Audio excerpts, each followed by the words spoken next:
नमस्कार। Beyond Mandi commodity investor camp Amritsar round में आपका स्वागत है। Nirmal Bang commodities present Beyond Mandi in association with National Spot Exchange Limited. और बियॉन्ड मंडी का औचित्य है स्पॉट मार्केट से लेके फ्यूचर मार्केट की आपको बात बताना और कुल मिलाकर इस बाजार के अंदर मुनाफा कहां आप कमा सकते हैं उसकी जुगत आपको बताना, और साथ ही साथ डूज और डोंट्स कमोडिटी बाजार के क्या होते हैं। जब आप मार्केट के अंदर ट्रेड करते हैं तो क्या चीजें फॉलो करनी चाहिए और क्या चीजें बिल्कुल नहीं फॉलो करनी चाहिए। तो आगाज करते हैं इस खास शो का जिसका नाम है beyond Mandi commodity investor camp. और हम पहुंचे हैं पंजाब की नगरी अमृतसर के अंदर, जिसको गुरुओं का शहर भी कहा जाता है, गुरु की नगरी भी कहा जाता है। चलिए सबसे पहले क्योंकि ये हमारे सीजन 2 का पहला पड़ाव है अमृतसर, तो हमने सोचा कि गुरु की नगरी से इसकी शुरुआत करें। श्री अमृतसर साहिब में आकर हमने माथा टेका है और अमृतसर की जनता के सवालों के जवाब देने का बीड़ा भी जी बिजनेस निर्मल बांग और एनएससीएल ने उठाया है। चलिए आगाज करते हैं इस प्रोग्राम का। और सबसे पहले मैं निमंत्रण देना चाहूंगा मिस्टर अंजनी सिन्हा को, जो कि एमडी सीईओ हैं एनएससीएल के। मैं बुलाना चाहूंगा अंजनी सिन्हा साहब को मंच पे कि वो बताएंगे आखिरकार एक्सचेंज का पर्सपेक्टिव क्या है। मिस्टर सिन्हा, मैं बुलाना चाहूंगा निर्मल बांग कमोडिटीज के head of research mister Kunal चाकू। और अब मैं बुलाना चाहूंगा उस शख्स को जो आपके अमृतसर के हैं और खासतौर पर सोने पर अच्छी खासी पैठ रखते हैं। मुझे लगता है जितनी मेरी उम्र है उतना उनका अनुभव है। मैं बुलाना चाहूंगा मिस्टर जसपाल सिंह कंडा को, वाइस प्रेसिडेंट पंजाब स्वर्ण एसोसिएशन के। प्लीज वेलकम मिस्टर कंडा। तो सबसे पहले मैं बुलाना चाहूंगा, एक्सचेंज होती है तो ट्रेड होता है, तो शुरुआत करते हैं एनएससीएल से। हमारे साथ मौजूद है Anjani Sinha, MD and CEO NSCL के। उनको मैं बुलाना चाहूंगा बताने के लिए कि आखिरकार कमोडिटी बाजार के अंदर एनएससीएल अपनी पार्टिसिपेशन किस तरह से दे रहा है। धन्यवाद अमरीश।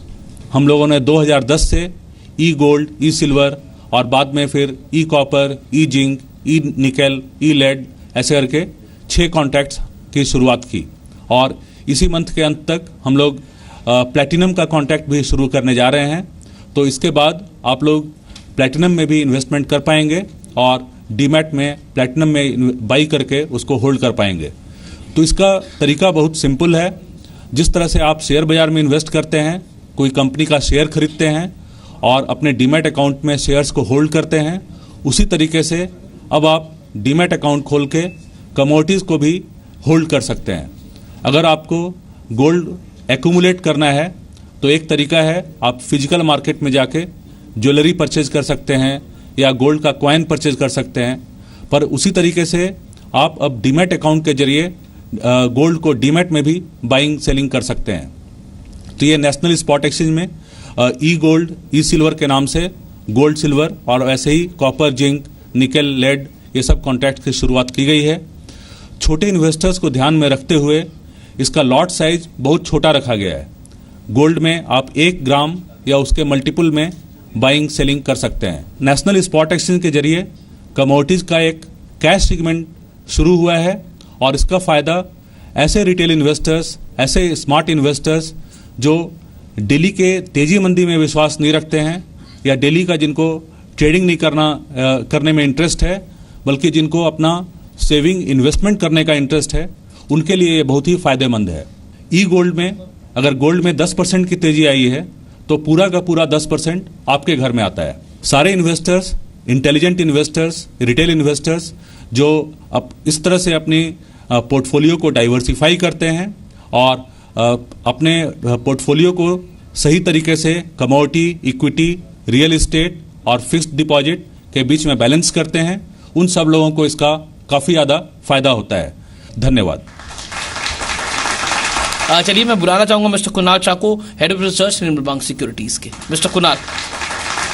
नमस्ते अमृतसर, ये पहली बार आए हो अमृतसर और बहुत अच्छा लग रहा है। यदि हम देखेंगे पिछले 1.5 महीने में कमोडिटी मार्केट में लगातार तेजी चालू हो गई। फिर से क्या हो गया सडनली, जब हमने पिछले 2011 के पिछले 3 महीने लगातार मंदी देखी थी, जहाँ पे गोल्ड के प्राइजेस तकरीबन $450-500 नीचे आ गए थे, जहाँ पे सिल्वर के प्राइजेस $48 टेस्ट करके $28 आ गए थे, जहाँ पे कॉपर के प्राइजेस 450 का हाई करके फिर से 335 आ गए थे। और सडनली हमने फिर से देखा कि हर एक चीज में एक शार्प रिकवरी आ गई है सिर्फ 1 से 1.5 महीने में। क्या ऐसा सडनली हो गया मार्केट में? क्या इतनी डिमांड आ गई कि मार्केट में फिर से रैली हो गई?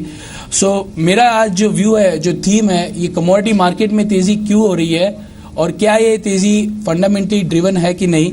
रिसेंटली 2012 में, 2011 के जब लास्ट हाफ में सबको ऐसे लगने लगा था कि अभी विश्व में फिर से 2008 जैसी मंदी आएगी, तभी यूरोप की सेंट्रल बैंक ने बहुत ही भारी मात्रा में फिर से लिक्विडिटी इंजेक्शन किया और 1.5 महीने में यदि आप सभी एसेट क्लास देखेंगे, या वो इक्विटी है, या वो गोल्ड है, या वो कमोडिटी है, या वो इंडियन करेंसी है, एक महीने और 10 दिन के अंदर आज 3 महीने में जो खराबी हुआ था या 4 महीने जो खराब हुआ था आज किसी को याद नहीं है और सभी मार्केट तेजी हो गई है।